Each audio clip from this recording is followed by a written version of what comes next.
In the Pacific War, reputation traveled faster than ships. Battleships carried names that echoed across oceans. Aircraft carriers were spoken of in whispers and briefings long before they were ever seen. Submarines earned reputations silently, one sinking at a time. But patrol ships, small, slow, lightly armed, were rarely discussed with seriousness. The U.S. Navy patrol ship assigned to this sector of the Pacific did not arrive with fanfare. It did not belong to a legendary fleet. It was not attached to a decisive offensive.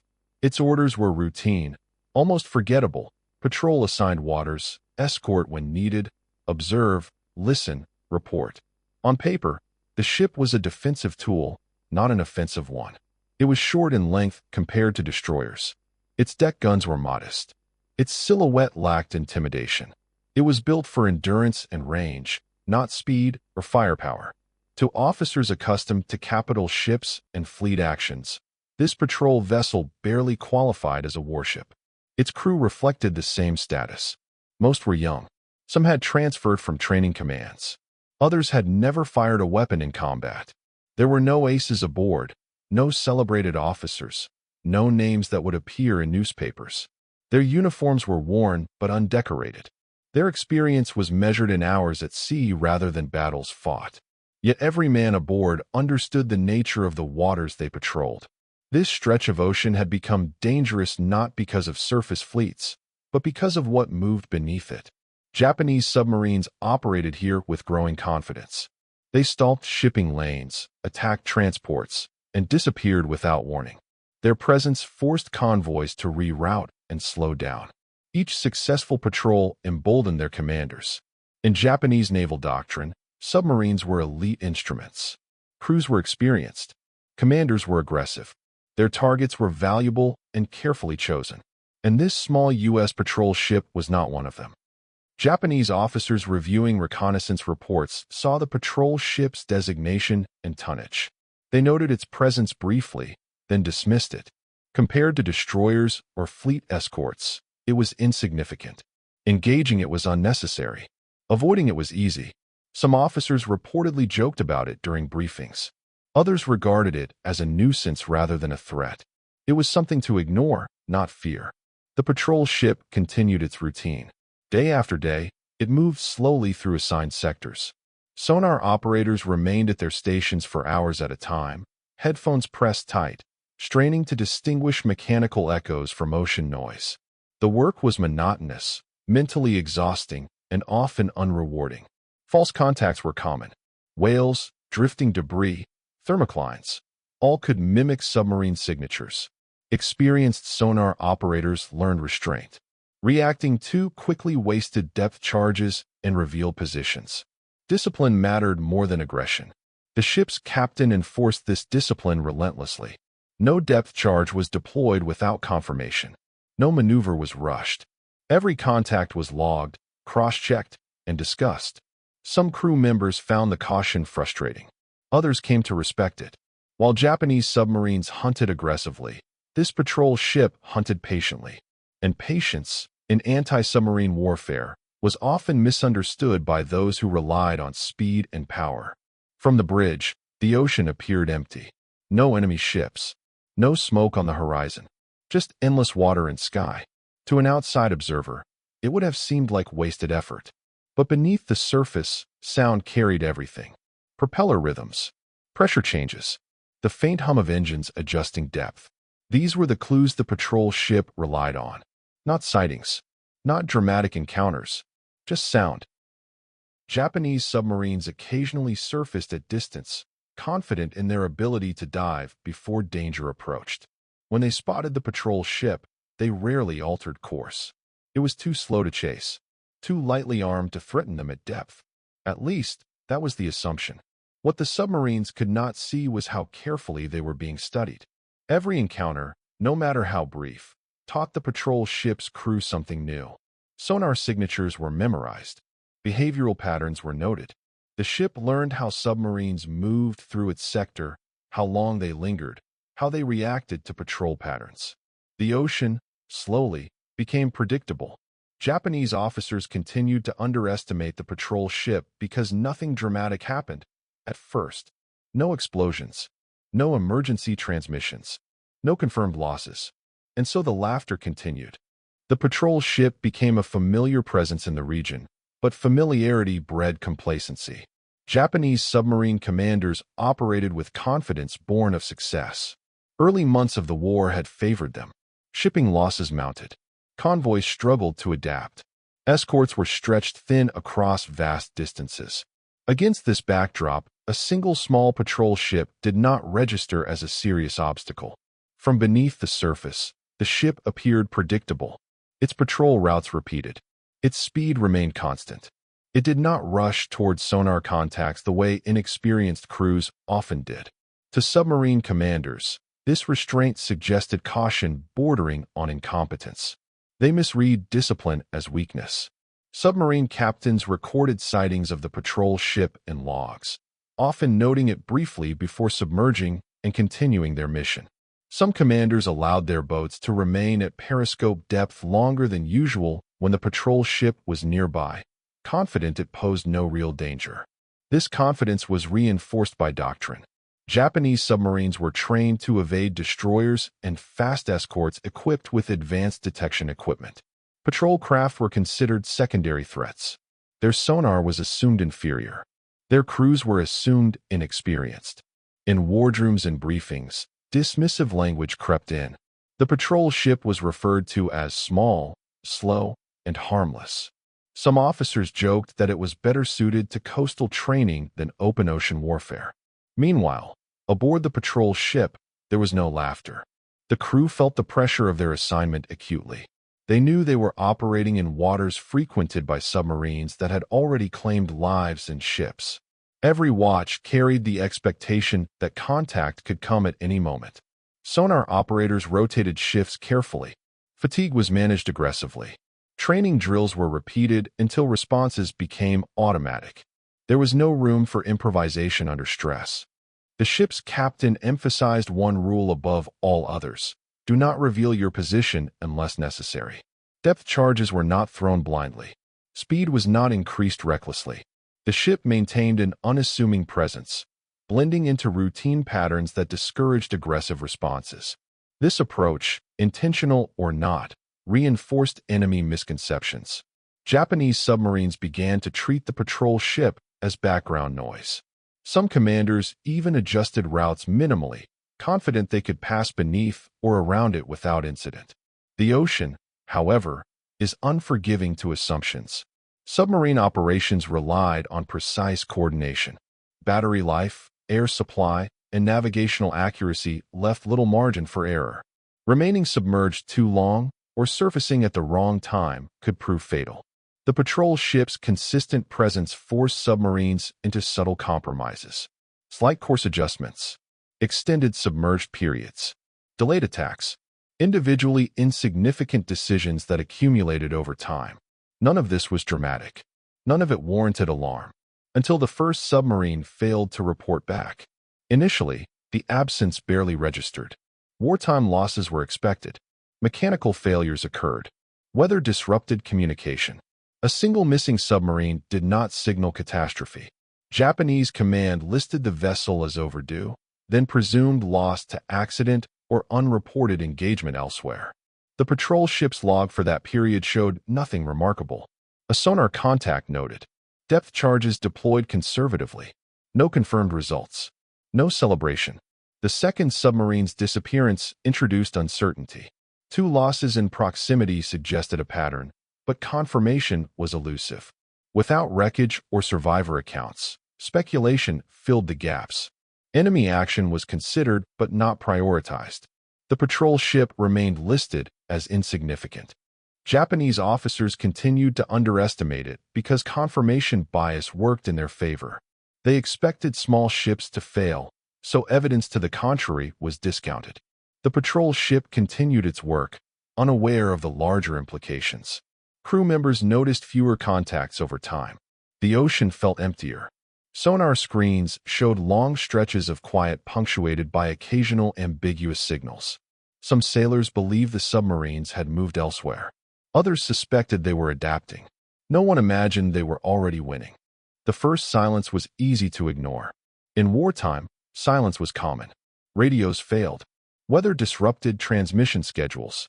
Crews missed check-ins and reappeared days later with routine explanations. A submarine overdue by a few days did not immediately signal disaster. Japanese Naval Command marked the first missing submarine as late, not lost. There were reasonable explanations. Mechanical failure was frequent in submarines operating at the edge of endurance. Battery fires, engine trouble, and navigation errors had claimed vessels before without enemy involvement.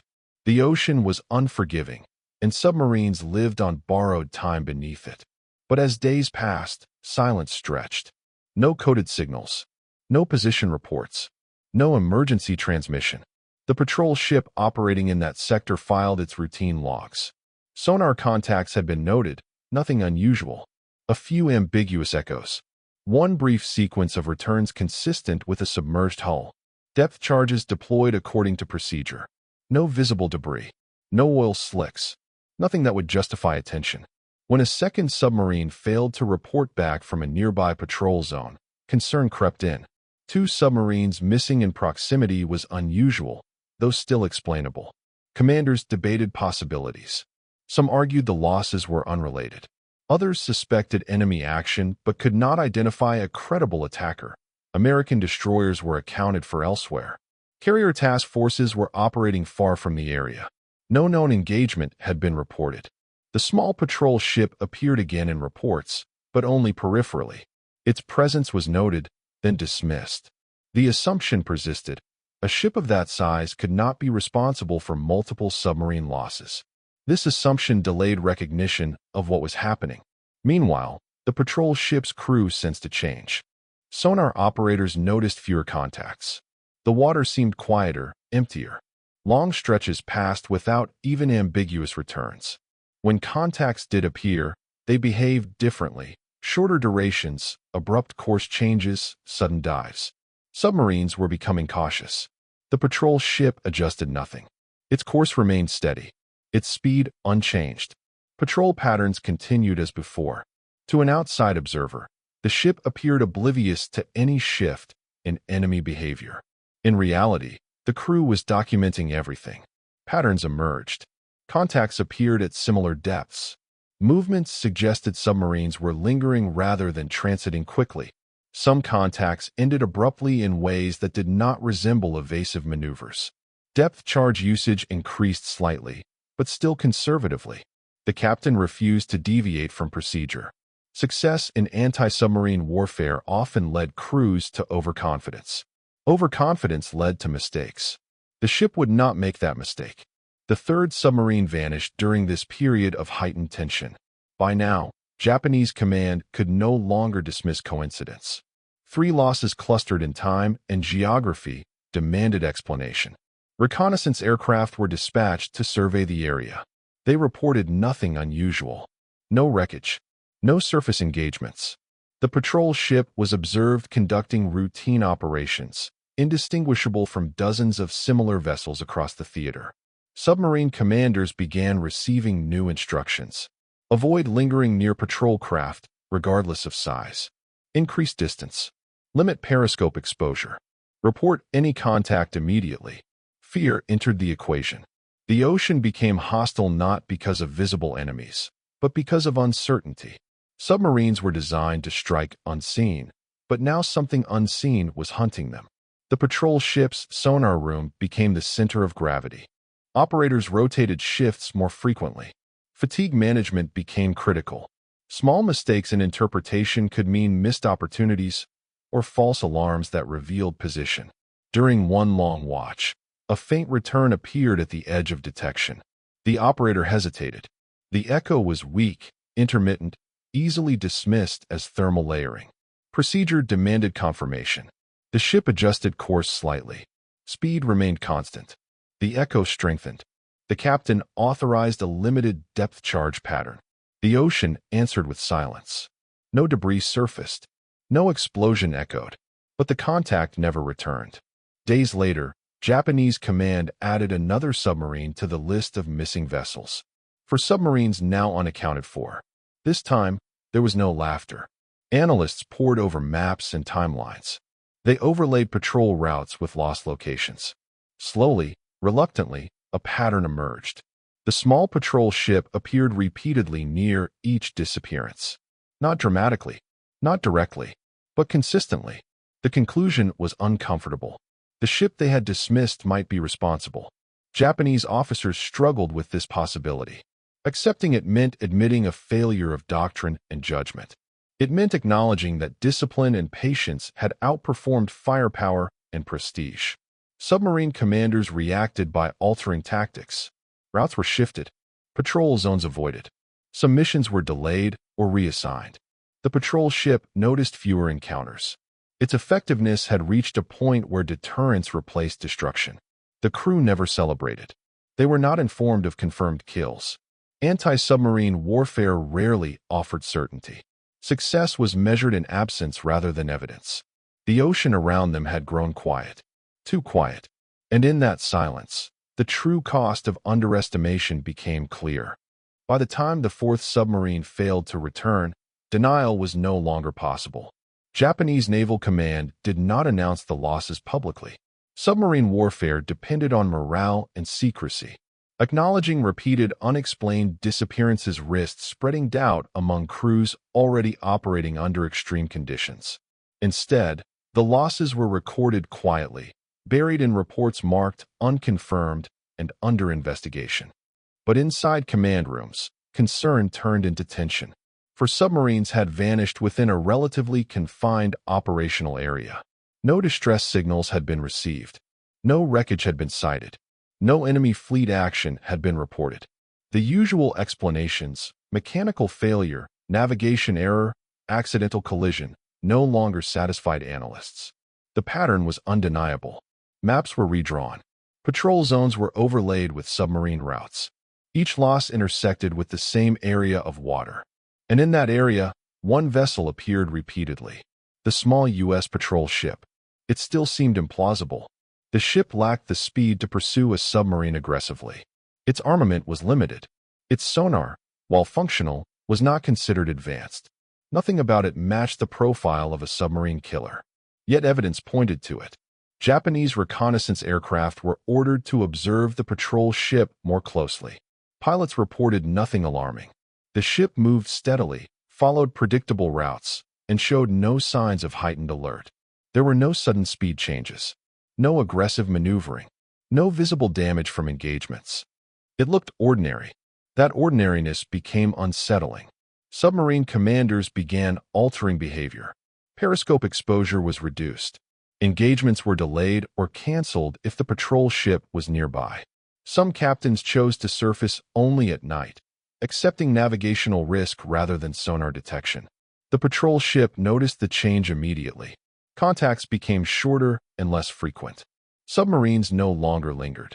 They appeared briefly and then vanished, often descending rapidly beyond detection limits. The sonar operators adjusted accordingly. They focused on early indicators rather than sustained tracking. Tiny anomalies, brief echoes, slight Doppler shifts, unnatural consistency in sound became triggers for closer attention. Depth charge deployment remained restrained. The captain continued to emphasize caution. He understood that the patrol ship's greatest weapon was not its explosives, but its predictability. By behaving exactly as expected, it lulled opponents into misjudging risk. One engagement during this period stood out. A sonar contact appeared briefly, then faded. The operator flagged it as uncertain. Under normal circumstances, it would have been logged and dismissed. But something about the echo pattern felt wrong. The captain ordered a minor course adjustment. Speed remained constant. The ship passed over the suspected contact area without immediate action. Only after a second confirmation did he authorize a depth charge pattern. The charges were spaced deliberately, not to overwhelm, but to restrict escape options. Again, no visible evidence followed. But the contact never returned.